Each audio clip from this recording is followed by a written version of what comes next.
Hi, അപ്പോൾ ഇന്നത്തെ vlog cooking വ്ളോഗാണ്. എൻ്റെ ഡോൺസ് ഹായ് ഗൈസ്, അതാളരിയണം എൻ്റെ ഡോൺസ് എനിക്ക് ഇന്ന് ചിക്കൻ കറിയോ ഫ്രൈ ആണോ? ചിക്കൻ കറി റെഡിയാക്കണം. സ്പീഡ് അറിയാവുന്ന ടെക്നിക്സ് ഉണ്ടോ? അയ്യാ ഒരു മണപ്പല വെച്ച് വെച്ച കരിയായിരുന്നു. പിന്നെ നമ്മളെ പഠിപ്പിക്കുന്ന സാറന്മാരോ മാനിലോട്ട് അറിയാൻ പറ്റിയ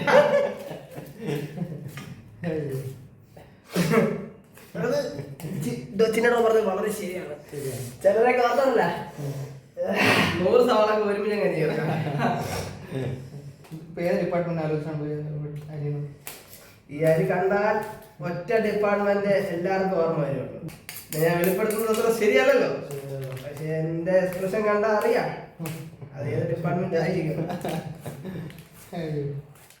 അത് നമ്മുടെ തണ്ണിമതം കടിക്കടി വയ്യ തണ്ണിമതം കഴിച്ചുകൊണ്ട് നമ്മൾ പണിയാണ്. ഒടുക്കത്തെ ചൂടിന്റെ ഒടുക്കത്തെ ചൂട്. അതോ 9ാം നിലയാണ്, ജീവിക്കാൻ പറ്റില്ല ഇവിടെ. ഇതാണ് നമ്മുടെ 9th ഫ്ലോറിൽ നിന്ന് താഴോട്ടേക്കുള്ള വ്യൂ. എന്താ വെള്ളം ഉണ്ടാ? അത് ലേഡീസ് ഹോസ്റ്റൽ. അത് കാണണ്ട, ഇങ്ങോട്ട് ഭയങ്കര ചൂട്, ഒടുക്കത്തെ ചൂട്. അതിന് കൂടെ തന്നെ വേറൊരു ജീവി ഇറങ്ങിയിട്ടുണ്ട്, പുതിയൊരു ശല്യം സഹിക്കാൻ വയ്യ. ഒരുമാതിരി വെള്ള കളർ. എന്തോ കാലാവസ്ഥ ഭയങ്കര മോശകരമാണ് കേട്ടോ, ജീവിക്കാൻ പറ്റാത്ത അവസ്ഥയാണ്.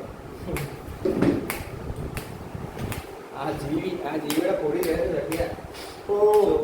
തള്ളയാളെ ചൊറിഞ്ഞ് വാരിക്കളയല്ല.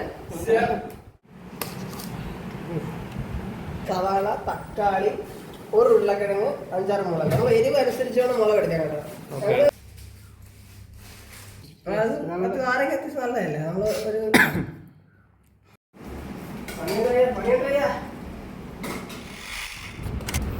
അപ്പോൾ നമ്മുടെ മിഥുൻ്റെയും ചിക്കൻ കറിയാണ് പയ്യ. ചിക്കൻ കറിയാണ്. നല്ല പിടിക്കണം. നല്ല ചൂട് പൊറോട്ട, അതിൻ്റെ കൂടെ നല്ല തിരുവനന്തപുരം ഫ്രഷ് ചിക്കൻ കറി. തിരുവനന്തപുരം സ്റ്റൈലിൽ നല്ല എരിവിട്ടാണ് വെച്ചിരിക്കുന്നത്. നല്ല തിക്ക് ഗ്രേവി പോലെ തന്നെ ഉണ്ടാക്കിയാണ്. നല്ല പീസുണ്ട്, ഉരുളക്കിഴങ്ങ്. ടേസ്റ്റ് ചെയ്ത് നോക്കിയായിരുന്നു, അപ്പോൾ കൊള്ളാം. പയ്യ എങ്ങനെയായിരുന്നു? സൂപ്പർ. തുടങ്ങിയാണ് കാണാം. ആരും പോകരുത്, പ്രഡിഷൻ വീഡിയോ വരുന്നതായിരിക്കും.